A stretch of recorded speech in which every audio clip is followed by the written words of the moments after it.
პირველ რიგში თხოვნა მაქსიმალურად გააზიარეთ სულ ყველამ დღევანდელი პირდაპირი მიმართვა. რადგან თქვენ იცით, ჩვენ დედებმა დავიწყეთ მოძრაობა ქრისტეს სიყვარულით და ქრისტეს სახელით. დედები უღმერთობის წინააღმდეგ. საკმაოდ დიდი ხანია უკვე ჩვენ ქვეყანაში დაისადგურა უღმერთობა. დიდება უფალს შინაგანად ვართ გენეტიკურად მორწმუნე ერი. თორემ ქვეყანაში გამეფებული კანონები საპატრიარქოს ოლიმპიური სიმშვიდე ყოველივე ამაზე აბსოლუტურ უღმერთობაზე მეტყველებს. და ძალიან ბევრ სფეროში არის ჩვენ ქვეყანაში უკვე მინიმუმ 35 წელია უყურებთ ჩვენ ამ უღმერთობას. და დადგა ჟამი უკვე აღარ ითმენს დრო ხმის ამოღების. თორემ ჩვენ ხედავთ უკვე მსოფლიოს ახალი წესრიგის შემქმნელები საითკენ მიაქანებენ ზოგადად მთელ მსოფლიოს და რა თქმა უნდა საქართველოს მისი ნაწილია ამ მსოფლიოს ბოროტის სისტემის, რადგან ვიცით ჩვენ რომ თუ რამე მსოფლიო გაითამაშა ისეთი სცენა, რომელიც პირდაპირ იყო სატანის და ეშმაკის მიერ დაპროექტებული, საქართველოს ყველაფერში მიიღო მონაწილეობა. და რაში? ჩვენ ვიცით უახლოესი პანდემია, ხო? რომელიც იყო აბსოლუტური აქი-ორაკი არა. ეს იყო კაცობრიობის მიმართ, რომ შემცირებიათ ახალი წესრიგის შემქმნელებს კაცობრიობა, ამის მიზანი იყო ეს ვიცით. და ჩვეულებრივად საქართველოს ემორჩილებოდა მსოფლიოს ჯანდაცვის სისტემას. მეორე, ფულად საკრედიტო პოლიტიკა, მევახშეობა და ბანკები.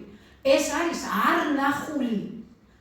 ნახული, როგორ გითხრათ, აი 21 საუკუნის ძარცვა პირდაპირ მოსახლეობის, რომელიც ამ წუთში არც ერთ ქვეყანაში, სადაც კაცი ჭამიობა კიდე არის დღეს, სადღაც გვადალუპეში და იმაში კანიბალიზმი ოფიციალურად, აი იქ არ არის ეს კანონები. ანუ მიზანმიმართულად ჩანს, რომ ჩვენი ქვეყანა არის სამიზნე და უკვე ბოროტის იარაღი გახდა ფული. ფული, რომელიც მიმოქცევის საშუალება იყო, ხო? ამის ფუნქცია ჰქონდა. რომ ის რა ქვია, გაცვლა გამოცვლაზე, ძნელი იყო ახლა ხორბლით და იმით ვერიული მარილით, ხო? და გაცვლის საშუალება იყო ფული, ამისთვის იქნა გამოყენებული, რომელიც აბსოლუტურად შეიცვალა და ეშმაკის ხელში გახდა ადამიანთა მონობის იარაღი. და ეს იარაღი დღეს უფრო საშიშ ფორმას იღებს, რადგან ჩვენ ვიცით უკვე, რომ საქართველოს პიონერი ქვეყანა არის ფაქტიურად ციფრული ფულის მიმოქცევაში შემოსვლაზე. მიმოქცევა რა ციფრული ფული არის ციფრი, პირდაპირ ეშმაკის და სატანის პროექტი. რატომ? იმიტომ რომ ამას აბსოლუტურად ადამიანის ნებისმიერი, აი რა დაავადება, სისხლის ჯგუფი თუ ყველაფერი უნდა იცოდეს აბსოლუტურად და ჩვენი ყოველი ნაბიჯი და ქმედება, ანუ უფლის ფუნქციებში ერევა დღეს ფულად საკრედიტო პოლიტიკა, რომელიც არ არის საქართველოს პოლიტიკა და ეს მიბმულია, ვიცით, ფედერალურ რეზერვს, მსოფლიო ბანკს, ევროპის რეკონსტრუქციის თუ ასე შემდეგ უამრავ სხვადასხვა ბანკს, ანუ კიდევ ერთხელ ვიმეორებ მსოფლიო წესრიგის კანონებს და ეს საქართველოს კანონმდებლობა არ არის, მაგრამ ჩვენ ხედავთ, რომ ჩვენ ქვეყანაში ვრცელდება აი იმ ეშმაკის და სატანის კანონები და აბსოლუტურად ყველას მით უმეტეს ჯერათ ის საერთოდ ხო მიუღებელია, მაგრამ საქართველოს საერთოდ მზად არ არის, იმიტომ რომ აქ თვითდასაქმებული უფრო მეტია, ვიდრე თქვათ დასაქმებულები, რომელიც ოფიციალურად იღებენ ხელფასს, არა? ის ადამიანები უბრალოდ პურს ვერ იყიდიან, აი საშინელი სიტუაციისკენ მივდივართ ჩვენ. როცა ერთადერთი ვიცით ჩვენ რომ ვის ვერ დავემალებით. უფალს ხო ის ყველაფერს ხედავს, გულში იყურება ჩვენ სულში, ჩვენ ქმედებას ყველაფერს და თქვენ წარმოიდგინეთ დღეს, აი მსოფლიოს საბანკო სისტემა აპირებს ამ ფუნქციის ჩანაცვლებას. ანუ ფულით ეშმაკის გახდა ფული და ამიტომ აქ არ არის მარტო ჩვენ რა თქმა უნდა მე ვინც მიცნობს იცით რომ წლებია გამოსახლებას ვებრძვი და ეს ნამდვილად შემიძლია თქვა რომ არის ყველაზე საშინელი პროექტი რაც კი ოდესმე ყოფილა საქართველოში საერთოდ გაუგონარი ბარბარიზმი სრული ამ სიტყვის მნიშვნელობა სადიზმი საკუთარი ერის მიმართ და მანდაც ხედავ ჩვენ რომ არის ფულის ზეობა, იმიტომ რომ მევახშეობა და ბანკირებმა ფაქტიურად ფულის საშუალებით მოახერხეს ის, რომ წლობით ნაშენებ ოჯახებს უნგრებენ ადამიანებს და ეს კანონი ჩვენ ქვეყანაში არ გაუქმდა. არ გაუქმდა, ვიცით რატო? იმიტომ რომ ეს არ არის მარტო ჩვენი ქვეყნის პოლიტიკა და ჩვენ ამაშიც ვხედავთ იმას, რომ იმდენად დიდია უკვე აი იმ ახალი წესრიგის გავლენები, რომ ისინი მთელ ქვეყანაში ყველგან ქვეყნებში თავიანთ წესრიგს ამყარებენ. ასე რომ რამოდენიმე დღის უკან, ჩვენ დაახლოებით 10 დღის უკან თუ თვალყურს გვადევნებით, ჩვენ საპატრიარქოსთან დავდექით დედები. და დედებმა დავიწყეთ კიდევ ერთხელ ვამბობ, ჩვენ აქტიურობა ყოველივე იმ უღმერთობაზე, რაც ამ ქვეყანაში 30 წლის განმავლობაში მძინვარებდა. აქ იმდენად და რატომ მივედით საპატრიარქოსთან? იმიტომ რომ საპატრიარქო არასდროს არ იყო კატეგორიული და პრინციპული ყოველივე იმ უღმერთობაზე, რასაც ჩვენი ხელისუფლებები კანონის სახით ღებულობდნენ და თქვენ ყველამ კარგად იცით, იუვენალურ იუსტიციაზე კანონი მიიღო ხელისუფლებამ. ჩვენ ქვეყანაში ჩვეულებრივად გეკეთდებოდა ოპერაციები ყველაზე დიდი უფლის წინაშე დანაშაული, რომ შენ ვინ მოგცა ამის უფლება, რომ ქალი კაცად გადააკეთო. აქ იმ პიროვნების დანაშაული კი არ არის მარტო ვინც ეს თვითონ გადაწყდა, რომ სქესი შეეცვალა. სახელმწიფოს კანონის, რომელმაც ამის ნებართვა მისცა. ექიმების, რა თქმა უნდა, ვინც ეს ოპერაცია გააკეთა, ანუ მთელი ის ჩართული არის, წარმოიდგინეთ თქვენ და ბოლოს იუსტიცია კიდე, რომელმაც რა უნდა ქნას, რა უნდა ჩაუწეროს, ხალია თუ კაცია ეს არ იცის, ხო? მაგრამ ნებართვა რატომ მიეცი შენ? როგორ დაუშვი შენ ქრისტიანულ ქვეყანაში? აი ეს ყოფილიყო რომ უფლის წინააღმდეგ წახვიდე რომ არა შენ კაცად რომ გამაჩინე, არ ვარ მე კაცი და ქალი ვარ. ამის გაბედვაც საერთოდ რომ გაბედოს და სახელმწიფო დონეზე კანონი რო ყოფილიყო, მე არ ვიცი ეს როგორ შეიძლება და საპატრიარქოს მოეთმინა. დაუბადებელი ბავშვების გაყიდვა არ მითხრას, ახლა საპატრიარქომ არ იცოდა, რომ დაუბადებელი ბავშვები იყიდებოდა, კვერცხუჯრედი და სპერმა აბარებდნენ. აი აქამდეც დაეცა სახელმწიფო და ეს კანონიც იყო. იუვენალური იუსტიცია გაჭირვებულ დედას შვილს ართმევთ. და იმას მერე ვინც ზრდის, იმათ ფულს უხდით. ესე იგი ოჯახის ნგრევის ყველანაირი ფორმა შეიმუშავეთ აბსოლუტურად. იმიტომ რომ ოჯახი არის ზუსტად ქრისტიანობის ერთი ყველაზე დიდი საიდუმლო, ვიცით ჩვენ. ხო?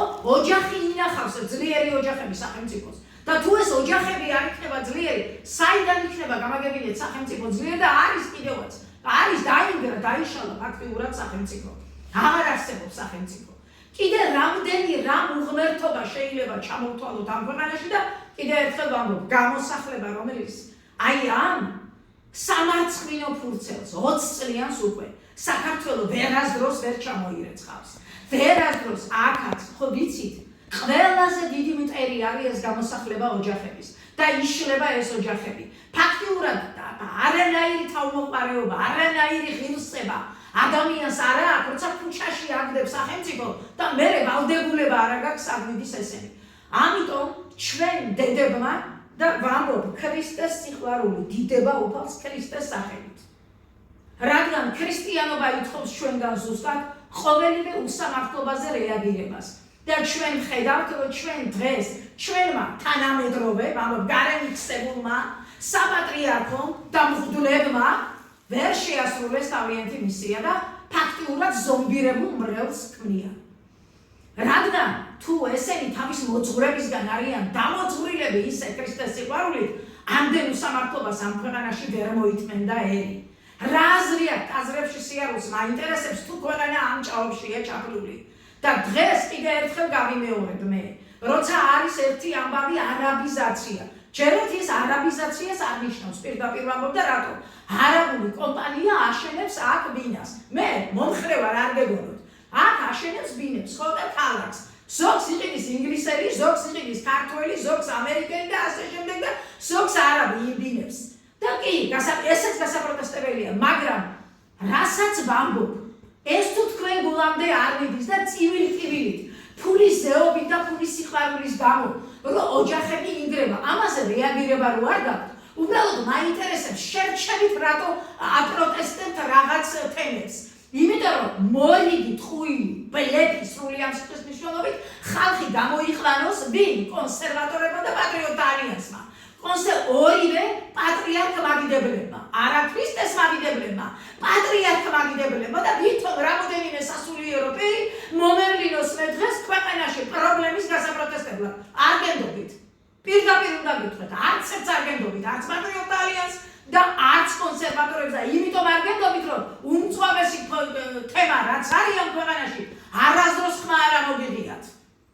შედალოცვილი შვილო ქართლს რომ მასიურად გაყრის იქ რა არაბი ვერ იყიდის მერე იმ იმას და ან ბანკები რომ ყოველდღე აუქციონზე რო ყიდიან და თვითონ რო ინფორმებენ და უამრავია ასე ის რა ქვია სპეციალისტის აუქციონი არსებობს ამ ქვეყანაში თვითონ ეგრევე იყიდულობენ ეს არ არის უცხოების ყიდვა ეს თემა რატო არ გახდა არასდროს თქვენი საპროტესტო თემა მაინტერესებს და აქ ხართ ერთგული ახლა რომ არაბიზაციას და აქ როცა მთელი მსოფლიო ისაკუთრებს ბანკების სახით ეს არ მტკივართ ყალბები ხართ პირდაპირ გეუბნები და შეცდომაში შეგხვდით კიდე მოსახლეობა ამიტომ ჩვენ დედები რომლებიც სიღრმისეულად ვხედავთ რა პრობლემები აქვს ამ ქვეყანას და როგორ არის ქრისტეს დაშორებული და დაშორებული იმიტომ არის ქრისტეს რომ ტაძრები სავსეა ალბათ თითზე ჩამოტაცურელი თუ არის ნამდვილი მაგრამ სისტემაში იმასაც გაუჭირდება ყოფნა არის სულიერი თვალთახედვის არ მქონე პირები რომელსაც არ შეუძლიათ გაანალიზონ ზოგადად რა სიტუაცია არის ქვეყანაში და რომ იხვალ ბევრი მოწვარი მე პოლიტიკაში არ ვერევი კონკორდატი ხო ხელშეკრულება ხო გაქვთ ფულს ხო ითხოვთ სახელმწიფოსგან და ხო მიდიხარ დამაფინანსებო პირადად ვესწრებოდი ერთხელ პარლამენტში ის იყო თუ არ ვცდები პლენარული სხდომა როცა ქონებებზე სხვადასხვა კომისიის წარმომადგენლები იყო მოსული და ვის თურმე ზოგს მეც ურიცხავდა სახელმწიფო მეც ნაკლებს და ვის რა მეტი ქონება წაიღო სახელმწიფოსგან თვითონ ტაძრებს ამისთვის იყვნენ შეკრებილები მაშინ ხო ერებთ სახელმწიფოს იმაში რა ქვია პოლიტიკაში და აქ პოლიტიკაში არ ვერევი არ გამოგადგებათ ეს პასუხი ნამდვილად არა და ამას ჩვენ არ ვლაპარაკობთ იმით რომ თქვათ რაღაც ჯიბრი გვაქანის სასულიერო პირების ამას კივილი გვალაპარაკებს რომ უკვე იქამდე მიყვადით რომ ნდობა არ აქვს საზოგადოებას მე პირდაპირ გეუბნებით მე თქვენ არ გენდობით იმიტომ რომ არასდროს არსად არ მინახია თქვენი კატეგორიული თქვენი პრინციპული მოთხოვნა უღმრთობაზე რაც ამ ქვეყანაში ხდება როცა წმინდანები დევნილი არიან ამ ქვეყანაში ცოცხალი წმინდანები და თქვენ აგრძელებთ ტაძრებში წირვა-ლოცვას, თვითონ იმაზე მეტი მაგრი გქონდათ, ვიდრე დევნილ წმინდანებს. ყველაზე მეტად ვის უნდა ამოიღოს ხმა? ვინ უნდა ამოიღოს ხმა, როცა დევნილია წმინდანი? მსოფლიო მოვლენა გვყავს ჩვენ საქართველოში, მოვლენა, რომელსაც მთელი მსოფლიო აღიარებს ისეთი წმინდანი. და როცა ის ამ ქვეყანაში ფაქტიურად დევნილია, მაშინ როგორ უნდა დაგიჯეროთ თქვენ? რა თქმა უნდა ბერა. ამიტომ მოგმართავთ მთელი საქართველოს დედებს. კიდევ ერთხელ გავიმეორებ, ქალი სუსტია, დედა ძალიან ძლიერია. ამიტომ დედებმა თქვენ ყველა შექმნით ჯგუფები. დადეთ ლაივები, პირდაპირები, 2 შეიკრიბებით 3, 5, რომ მეც ჩართული ვარ ამ მოძრაობაში და ამ ბრძოლაში, რასაც ქვია დედები ქრისტეს სიყვარულით უღმრთობის წინააღმდეგ. ჩვენ დავდებთ ტელეფონის ნომრებს იალბუზის 19 ნომერში თბილისი. აქ უნდა მოხდეს აუცილებლად ჩვენი შეკრებები და უახლოეს დღეებში გასვლა 2 ძირითად მტერთან, რომელიც არის საქართველოს ყველაზე დიდი პრობლემა. ეს არის ერთი საპატრიარქოში გამეფებული უღმრთობა და მეორე ეროვნული ბანკი. მას საერთოდ ეროვნულის წოდრო ვახსენებ, ამას მე ამ წუთშიც დასაშველი ვარ. მას არაფერი საერთო არ აქვს ერთთან სახელმწიფოსთან. ამიტომ აი ამ 2 ინსტიტუტს, რომელსაც დაღუპვისკენ მიყავს საქართველო, ჩვენ ამ 2 ინსტიტუტს ერთი გასაწმენდია, მეორე საერთოდ გასაუქმებელია.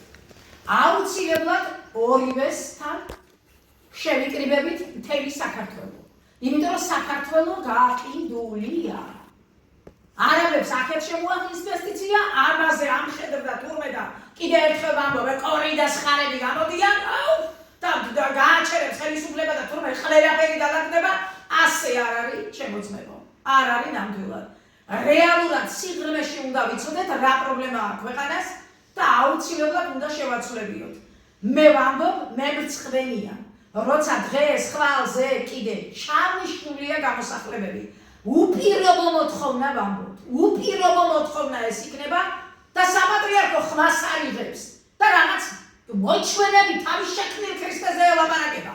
თავის მრევლს, თვითონ რო შექმნა თავისთვის. რა ღმერთი გვიყვარდეს და ღმერთში თავიანთ თავს გულისხმობენ. და პატრიარქ მადიდებლები, არა ბატონო. ქრისტეს მადიდებლები უნდა ვიყოთ.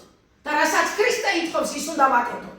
და ქრისტე ითხოვს, მტერი გიყვარდეს შენიდო. მტერი კი არა, საკუთარი მოყვარე ვერ დაგვიცვია. და ცივილ-კივილით ინგრევა ოჯახები. სად გამოვხოთ თავი?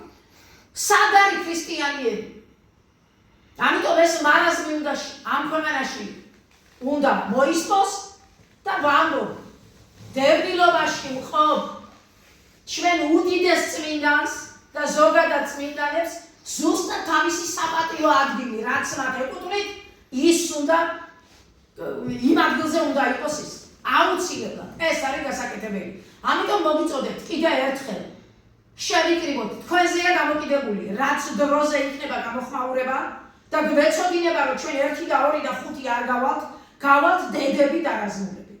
ქრისტეს სიყვარულით ვამბობ და ქრისტეს სახელით, რომ ჩვენ უკან არ დავიხეთ. რადგან ვამბობ, არ დარჩენილა ინსტიტუტი, ვისთანაც მისული არა ვარ. ყველგან ვნახე ფულის სიყვარული, კապიდვა, ვიცი რომ არ გავიყიდებით. უკვე ჩემ თავზე დიდება უფალს. ღმერთო, გვაკურთხე ამ დიდ ბრძოლაში და წმინდანებს ვთხოვ გვაკურთხოს. გვაკურთხოს ამ ბრძოლაში, სამართლიან ბრძოლაში. აუცილებლად ვიღებთ ჩვენ თავზე. ჩვენ გადავწყვიტეთ 5-ვე დედამ, რომ ჩვენ თავზე ავიღოთ აი ეს ბრძოლა, რომელიც აუცილებლად გამარჯვებით უნდა დამთავრდეს.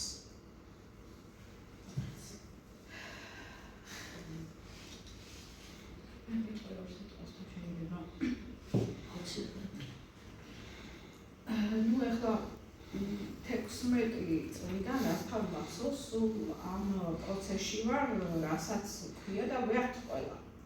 რასაც ქვია საქართველოს დამოუკიდებლობა და აქამდე მოვედით. მე ვფიქრობდი, რომ აი 16 წელს არ ვიყავ, მაშინ ვფიქრობდი, რომ აი მე რომ ვიბრძოლებ ახლა, ჩემი შვილები თავისუფლები იქნებიან. აი ახლა ჩვენი შვილები დადიან ესე წრეზე, დადიან და ჩვენ გზას აგრძელებენ, მაგრამ ეს ბოლო არ აქვს. ჩემის აზრით დედები აუცილებლად უნდა გაერთიანდეთ, არა მარტო უბრალოდ იმისთვის გაერთიანებისათვის, არამედ კონკრეტული საქმე რომ დავდოთ. რას ნიშნავს ეს ერთად ჩემი წარმოდგენა? ჩვენ ახლა ისეთი პროფესიონალები ყველა საქმეში რა თქმა უნდა არა ვართ, ჩვენ ვართ უბრალოდ პატრიოტი დედები, რომელსაც მთელი ცხოვრება გავიარეთ, ყველაფერი ეს ვნახეთ და ისე ვიქვართ რა. ამიტომ აქედან რომ გავოვიდეთ, ჩემი აზრით უნდა შევიკრიბოთ განსაკუთრებით დედებზე მაქვს აქცენტი, იმიტომ რომ დედა ყოველთვის არის მშვიდობის მომხრე და არა ომის. დედა იცის, რომ იმის უკან დგას შვილები და ოჯახი და იმას არ უნდა ომი. აქედან გამომდინარე, დედები ყველა ვარიანტში ეცდებიან, რომ ყველა პრობლემა გადაწყვიტონ მშვიდობით.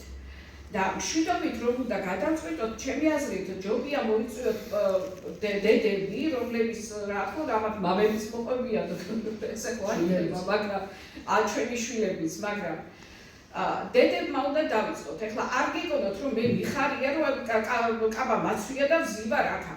გული შემტკივა და მოვედით აქ ამხნის ხალხი, იმიტომ რომ გამოცდილება გვაქვს რა.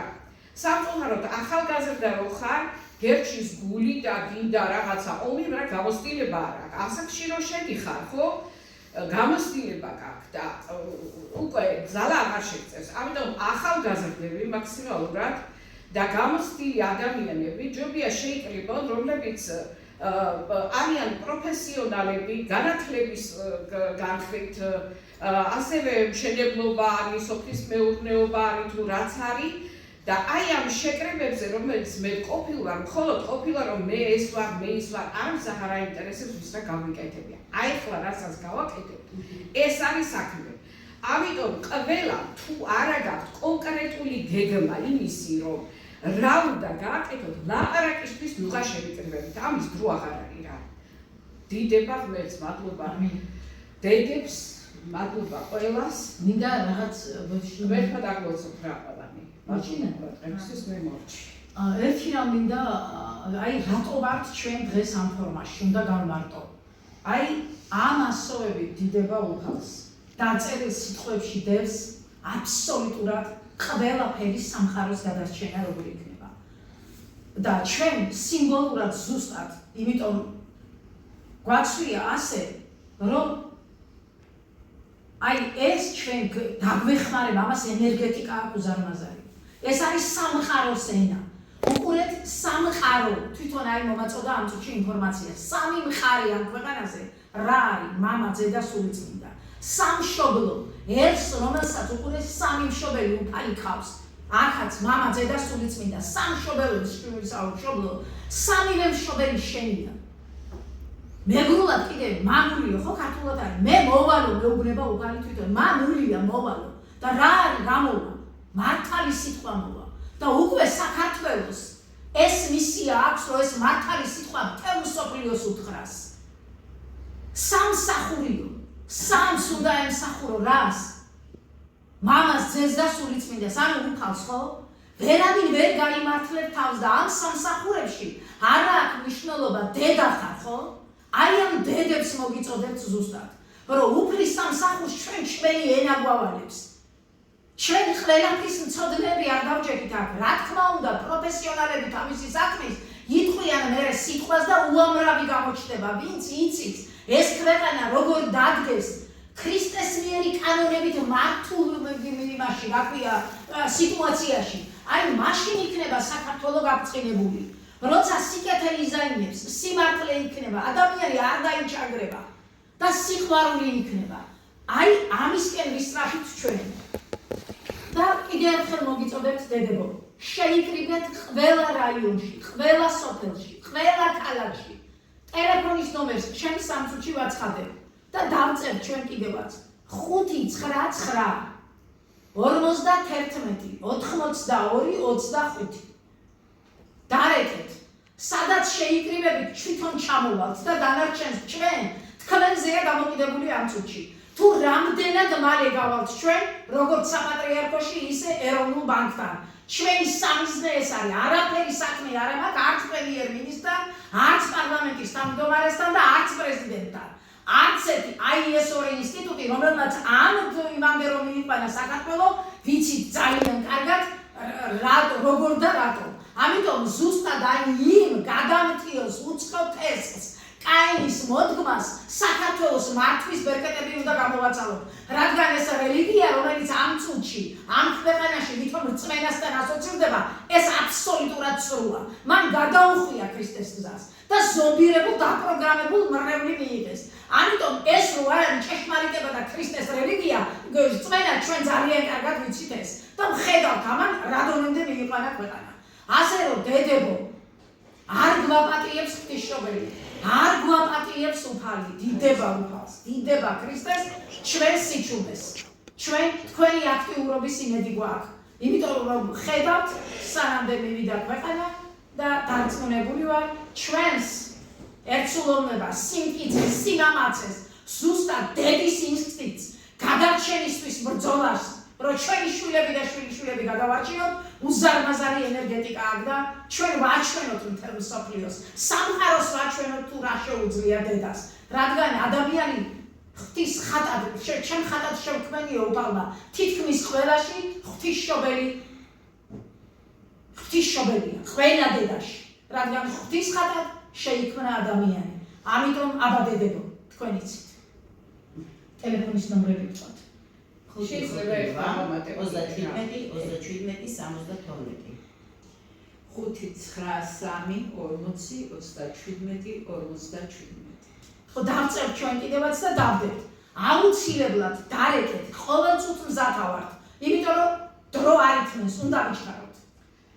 ეს დავამატებდი მხოლოდ ამ ბოლო დროს ხედავ რომ სასულიერო პირები, ჩვენი მამები გამოდიან და ამ თემაზე, რაც არის შექმნილი მდგომარეობა, ძალიან დიდ გულისყივილს გამოხატავენ და აქტიურობენ ასე ვთქვათ.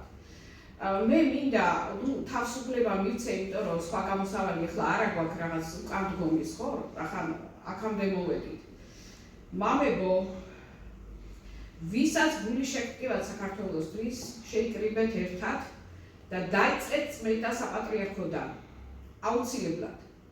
თქვენ გარე ლაპარაკი, ჩვენ გარეთ მუშაობთ, თქვენ საპატრიარქოში თქვენ თვითონვე თუ არ დაალაგეთ, ხო?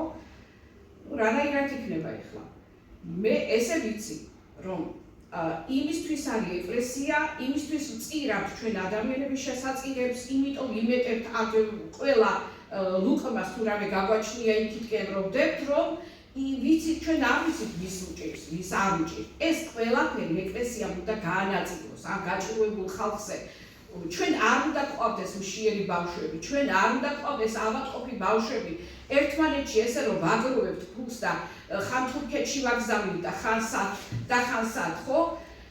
აი ძალიან დიდი თხოვნა იქნება, მამებო რა. მე ხო ვიცი რომ დარჩენილი ხართ კიდე ჭეშმარიტი მამები რა. ამიტომ გაერთიანდით თქვენ თვითონ დაუდექით ხალხს მარტო სიტყვებით არა. საქმის კეთების დრო მოვიდა. აღარ არის იმის დრო ჩვენ თავები ვაქოთ ესა ვართ და ისა ვართ. არავინ არაფერი არ ვართ ღვთის წინაშე. არავინ არც ჩვენ არც თქვენ. ამიტომ ერის და ბერის ერთად უნდა იყოს. თუ არ შეიკრიბა ერი და ბერი, ჩვენ დარის პირას გავდივართ უკვე. ჩავაბაროთ ჩვენი წილი გამოცდა. ჩვენთან არის ღმერთი.